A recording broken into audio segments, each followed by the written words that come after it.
Yeah.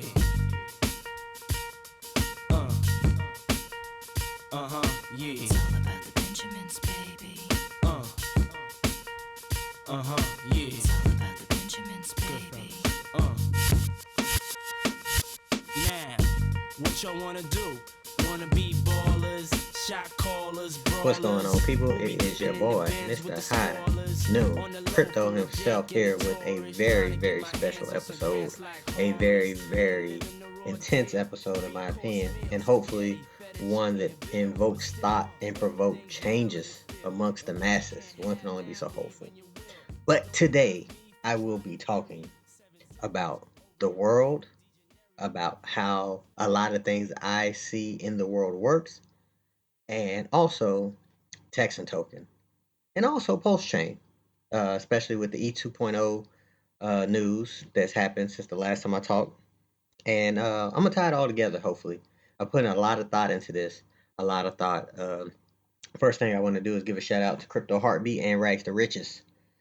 They took a, I don't know. I feel like when they first announced it back in July, they took a lot of unnecessary slander, which is what you're going to do if you ever try to do anything outside of what Richard Hart approves of. Um, Rightfully, wrongfully, you can choose how you feel about it. Me, I'm just a realist. As I always say, I'm not a maximalist. Um, I want to get rich in this space, but I also want to support things that are meaningful, that, at least to me, from my perspective, provide some kind of innovation. Um, you're not going to see me on here talking about dog coins and things of that nature. But the Texan token is a unique idea, a unique, innovative idea, and I think that um, we can learn a lot from it as far as advancing the crypto space, and that's what I'm all about. I'm about getting rich and advancing the crypto space. So, without any further ado, let me give y'all a few of my thoughts because I know that is why y'all are tuned into this episode. So, the first thing I want to speak on is Texas. Now, I currently live overseas. I live overseas a lot, but I am a Texas resident. When I got out the service, I moved to Texas because Texas is one of the most veteran friendly states out there. And I love, you know how Richard Hart always saying people love free coins? Yeah, I love my veteran benefits. Uh, and plus, my brother, he lived out there, so I just moved out there with him. And I like it. I love Texas. It has a lot to offer. I'm not from Texas, but I lived there. And Texas has always had this braggadocious kind of swag to it. Everybody I've ever met from Texas when I was in the service, whether they was the whitest redneck or the most hood black dude, they all rep the Texas set, and they had that Texas pride. I thought that it was a genius idea of Crypto Heartbeat and them to get in bed with the Texas nationalist movement. One thing I do know about Texans, whether they do believe they can do it on their own. They do have this overwhelming complex that they are the cream of the crop, that they shit don't stink. And we don't really need nobody else. And I will say there's a lot of things that Texas provide. Texas is one of the few states that have the agriculture, they have the land, obviously, they have the oil, they have a lot of natural resources in Texas where they could survive on their own.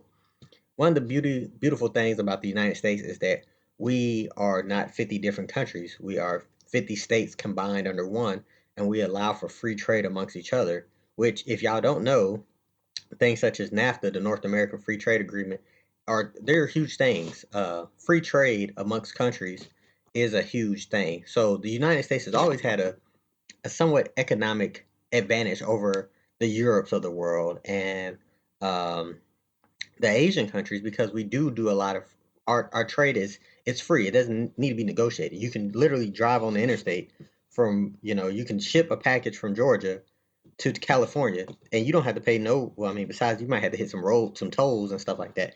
But other than that, you're not paying customs in each state you go through. You feel me? So, I mean, there's the pros and cons to what they ultimately want to achieve, but it is a unique idea because we live in a unique time. We live in a time where things are so bad that you really don't know what's going to be the straw that breaks the proverbial camel's back as we come into just this total shit show of a world. Our government, federally and even locally, have proven incompetent on many levels. We're in a hole that's so deep that we really don't know how to get out unless like we're looking at a catastrophic system collapse that will take down everything, and then we have to build up from the bottom up. That's what we feel we're looking at, um, in many ways. So, when they first came up with the Texas idea, I fucked with it, but I wasn't gonna really come out and speak on it because I really wasn't thinking about it the way I think about it now.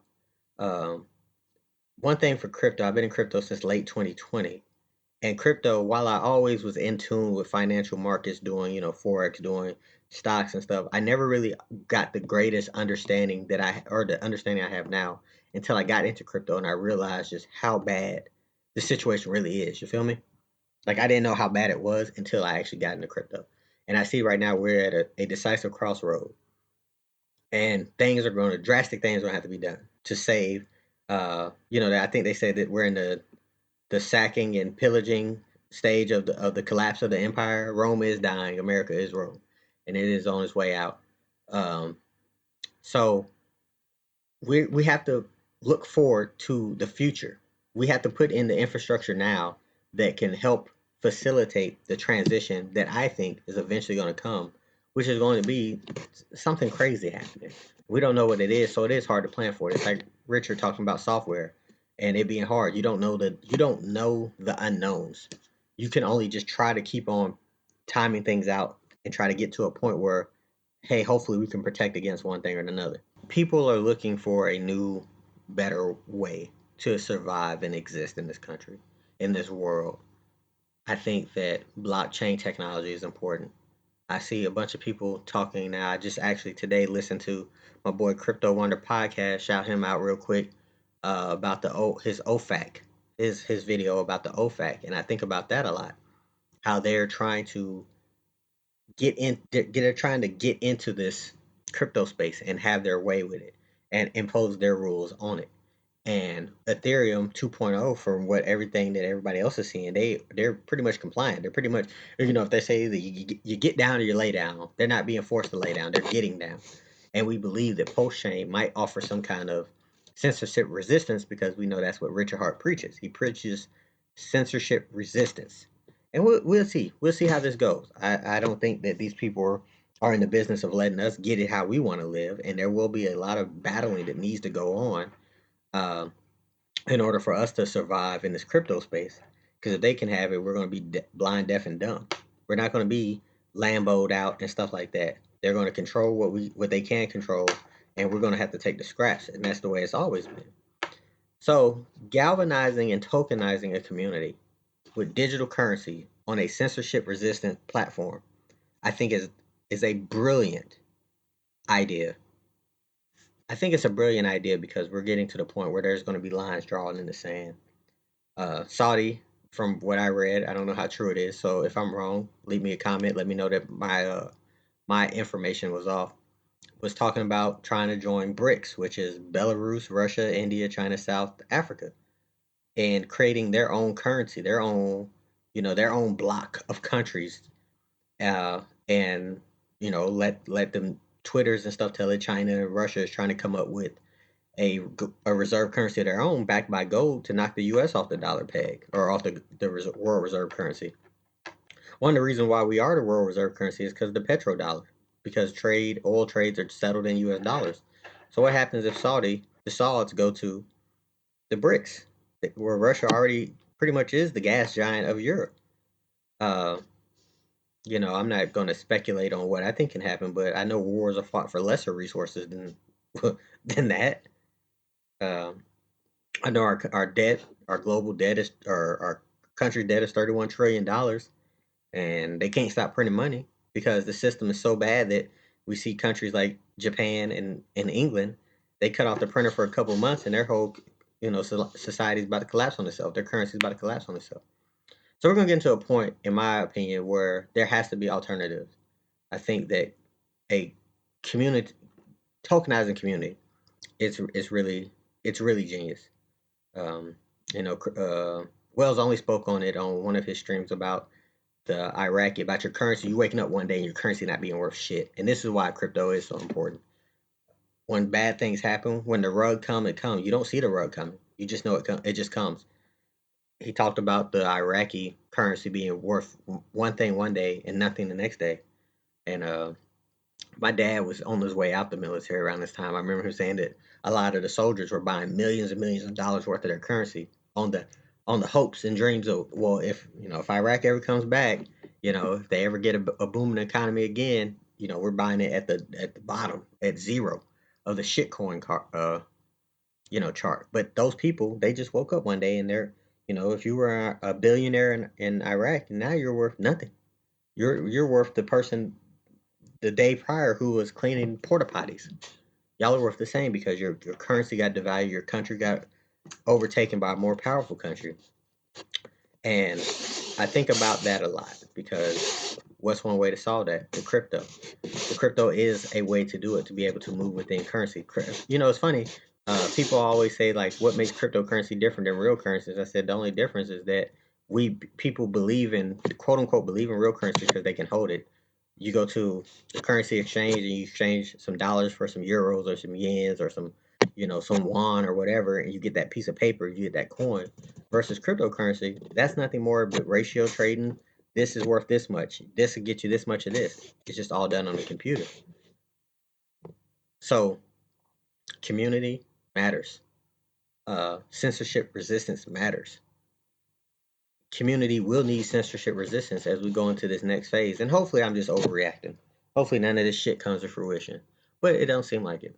And plus, on the flip side too, another reason why I think is great. When I was watching the live stream that they did about how to claim it, I'm listening to Matt, aka Crypto Heartbeat, and he's asking the free claimers, the people who are getting this shit for free, not to just dump it to Kingdom Come. Now we know there's some hexicans out there that they will refuse to hold any free money they get, and that's their prerogative. And then there's people who are going to hold it just for the strength, and then there's people who are going to wait until it gets up high and then sell it. It's all up to you. But as much as I'm a capitalist, I also have to realize that we're moving into a world where slowly we can actually affect global change by the things we do. The idea of just simply holding something to keep its value up could have just a shocking effect on not only like locally and stuff, but the world. They also spoke on the next people they're partnering with is in the Philippines. Now, I've been to the Philippines many times. The guy who does my video, Jack Canes, y'all go follow him on Twitter, Jack_Canes. Me and him both been to the Philippines when we were in the service, when we were stationed in South Korea. And we've seen the poverty that's in the Philippines. I'm talking poverty. I've seen poverty in the States. I have poor family members. I've lived in poor parts of towns or cities, and I've never seen poverty as I've seen in other third world countries. And I've been to quite a few of them. I've seen the bathroom being a literal hole in a piece of concrete. I've seen people living under bridges, over kind of like in the jungles, over under bridges. These people who don't have a pot to piss in nor a window to throw it out of, kind of poverty. And the funny thing is these people are happier than the average American because even though we feel like we don't live in a third world country, we really do. We just got iPhones and Chick-fil-A. That's really the only difference. Most people in the United States live below the poverty line. That means you're poor. That's what that pretty means. Most people are up to their eyeballs in debt. We're the most depressed nation. We're the most obese nation. We have the highest incarceration rate. Yeah. These people, they don't got one thousandth of what we have. But yet they're way more happier than we are. But what happens when you get people who are already happy? You give them hope. You give them a way out of the system that has, just been corruption for as long as they can remember, as long as their parents can remember, as long as their grandparents can remember. You spark change. You spark revolution. You spark a lot of things when you do these things. When you give them the infrastructure to control their destiny, to get out of the situations that they were in. Most of these people were born poor, and they know they're going to die poor, and there's going to be a life in between. and you spark these kind of things. You spark to where the people who have who are at the bottom, they become the top. Um, and you see this, and I see the the innovation this could have amongst people amongst the world, because most of the world do live in poverty. The Philippines is not the only third world country I lived in, but they all have similar tendencies. They all have the families are tight. They're all relatively happy people, friendly people, nice people. Uh, Even in the worst of the worst, I've never seen crime as bad as I see in my own hometown. So there's something to be had out here for what they're doing. Um, I'm not in. I'm I'm in it for the tech, and the tech being that this is actually some shit that not only can we make money off of, just being early, movers, but that we can actually affect change because, um, yeah, this shit ain't sweet out here, man. I've lived on pretty much every continent except for, South America and Antarctica. So I've seen it. Watch, rinse, and repeat. Middle East, Asia, Europe, America. There's a lot of things that are just outlandishly fucked up. And the problem is that the people who've been in charge have been in charge too long, and they've abused the system for too long. And something has to be done. Something has to change. Eve 2.0, highly censored. Pulsechain. Let's, Richard. Let me speak on this else on this also. It sucks that Pulsechain is taking this long to come out. Yes, it's going to be a copy of Eve 2.0. But the end goal, at least what I hope the end goal is to be, a product that allows us to advance this space in the next step. Eve 2.0 was supposed to be that. At least a lot of people felt that. But now we see that Eve 2.0, through hook or crook, is nothing more than a governmental blockchain. If they're doing the bidding of the government, they're a government entity. Uh, I'm not going to speak in 100% certainties because I don't know. I just know what I see. Maybe there's more to it, maybe there's not. But Pulsechain being a copy of Eve 2.0, so it's going to be the first fork of the actual Eve 2.0. Uh, so with all the upgrades and stuff, so we're forking the best thing, quote unquote, the best thing. We're not forking none of these other blockchains that nobody really gives a fuck about, honestly. And we're hoping that it's going to be censorship resistance and DeFi, true DeFi, no middleman, not having to suck middleman D. And I think yes, of course, we all want mad gains. I'm not going to sit up here and trivialize anybody that's pissed off because it's taken so long to see mad gains. But at the same time, too, we got to realize there's a huge picture, a huge bigger picture that we also benefit from more if these things are successful. If Texan Token is successful, um, Texan.cc, I think it is, to go sign your signature to get the airdrop. If they're successful, that sparks the change. How many more communities can be tokenized? How many more? Uh, the fucking common thing for pulling yourself up is combining your resources and then making growing from there. That's what this would be, tokenizing a community. Um, you know, we have a blockchain that can facilitate this with the best technology that we hope to be good for another 10 to 15 years. We don't need more dog tokens. We need more ideas. We need more plentiful, beautiful ideas. And so I just wanted to make this video real quick. I don't want to talk too long. I think I'm nearing my video time that I like to keep it at anyway. But y'all got to remember, man, like this is to quote Wesley Snipes in New Jack City, this is bigger than Nino Brown. All right. We gotta stay the course. Yeah, we feel Richard is doing things that we don't really agree with and we're not really jiving with, but I take him. I still believe him when he say that censorship resistance, in it for the glory. Um, not having to suck middleman D, vertical integration.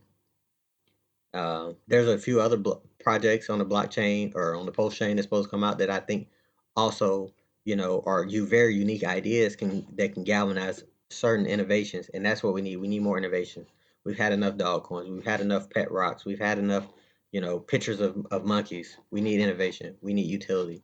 We need this to start. We need to start advancing the space more because uh, our time is ticking for as long as they can hold this facade up, which is the global financial system. Y'all be easy. Y'all stay beautiful. Your boy is out.